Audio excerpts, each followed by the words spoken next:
name is Maija Ylijokipi and I work in the Faculty of Education and Culture. I'm originally teacher of Finnish language and I've worked with multicultural groups and multilingual groups, both in lower secondary in Finnish basic education, and then now last 5 years I've been working in the university teaching teachers who have migrant background. I think that in my work it has taught me a lot about working with multicultural and multilingual people.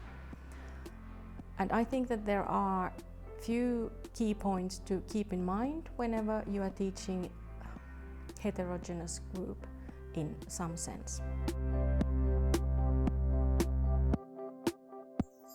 I think that before you start to think about multicultural groups, you have to think a bit, what do you think about?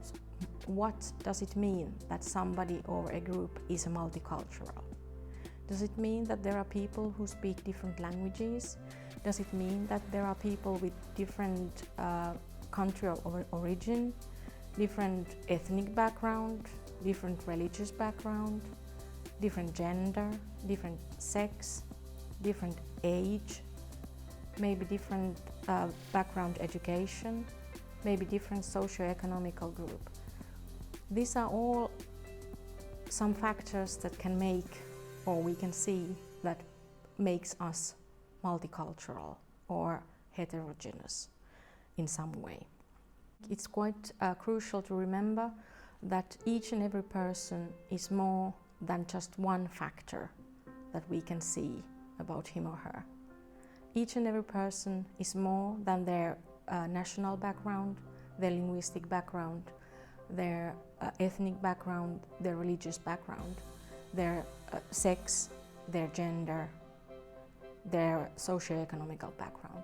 Each and every one of us are individuals, and we all have certain things that are in common and certain things that differ from person to person.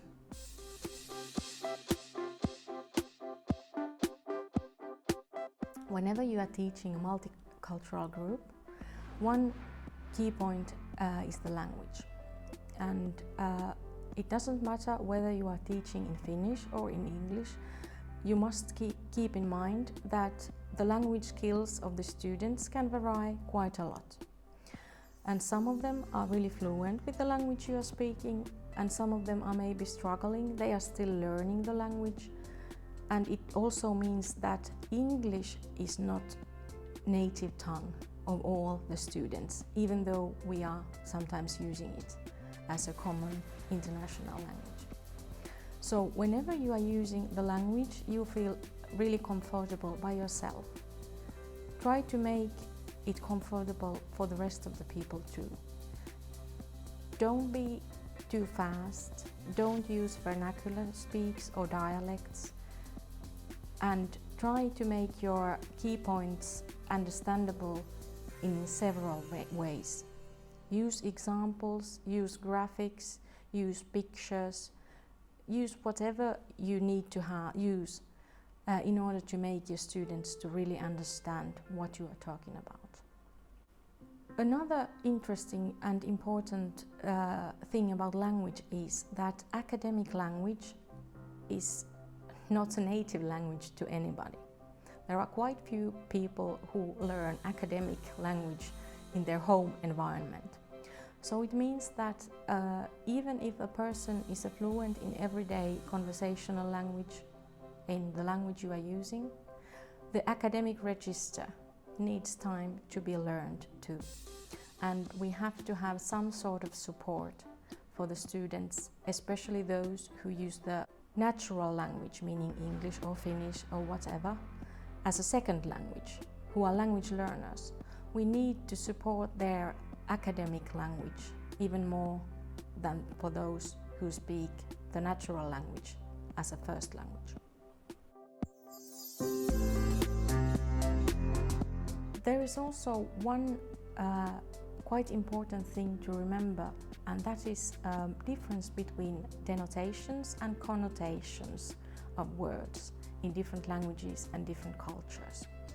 And I have an example of this from my former life, from the lower secondary. there was a teacher, a colleague of mine, who was quite liked and quite valued both by students and by the colleagues. And she had really long experience of working there with the youth. And then there were these youngsters from Middle East mostly. There were a bunch of boys from Iraq, from Kurdistan, from Turkey, from Middle East, so to say. And once the boys were sort of like wrestling in the hallway, and the teacher was walking by, and of course she couldn't let them continue that because it looked a bit violent, and that's not a proper behavior at school. So she said to the boys that, boys, you are like puppies, just stop. So she was trying to be really kind and nice to the boys, and the boys get so insulted. They were angry, they were almost violent towards her because they were so insulted. And then afterwards she asked me what happened. And I started to explain that, well, you call them puppies. And puppies are of course baby dogs.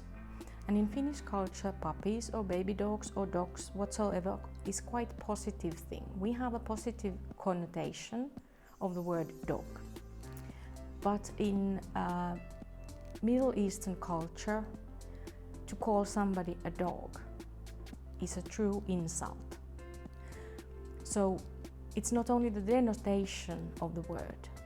It wasn't only the animal canis familiaris, the physical animal, but it was the connotation behind the expression that actually caused this incident, so to say. So it's important to remember that even though we all speak about the same thing, we might have quite different kinds of thoughts, beliefs, and inner understandings about certain things. This also leads us to the sociocultural theory. So it means that we all are sort of products of our own personal history. We have grown in certain place, we have learned certain languages, we have lived in certain kinds of families, we have learned certain things depending on where we grew up and where we have lived and what are the experiences that have affected to us. When teaching, this is important to remember because it also means that the things that are clear to you, the things that you think that are clear to everybody, might not be that. We have different kinds of models of behaving, different kinds of models of communicating, different kinds of codes of doing things. And in teaching, it's better not to assume that we all have same kinds of understandings in all kinds of things, because it doesn't apply. We have different kinds of former knowledge, we have different kinds of former education, we have different kinds of cultural behaviors, and so on. And what does it mean? I want to give you an example. I'm a Finn, as you can probably tell, and whenever you enter a Finnish house, you probably take your shoes off. You don't enter anybody's house with your shoes on.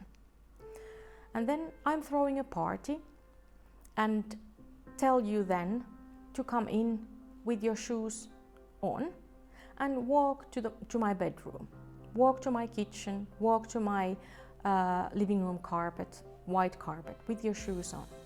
I've said it's fine, so you sort of like know it's fine. But the question is, how do you feel? Do you feel comfortable having your shoes on my white carpet? So one thing is to know that you can do something. Somebody has said that, okay, it's okay to do this. But another thing is to feel it fine. And this is something that we usually face when we face people with different kinds of cultural background. Because they have different kinds of truths, different kinds of understandings of proper behavior. And I have also another example from work. I have a colleague who was teaching a multicultural group, and this colleague of mine said to the students that you can call them by first name. Even though the person is a professor, you can call them by their first name. And then this professor was he was sort of like sorry and unhappy and even sort of like unpleased that some students from different culture still called the professor. They didn't call the professor by the first name, but the professor. And he was wondering why. I've said that they can call me by my first name. Why do they still call me professor? Well, this is the same thing.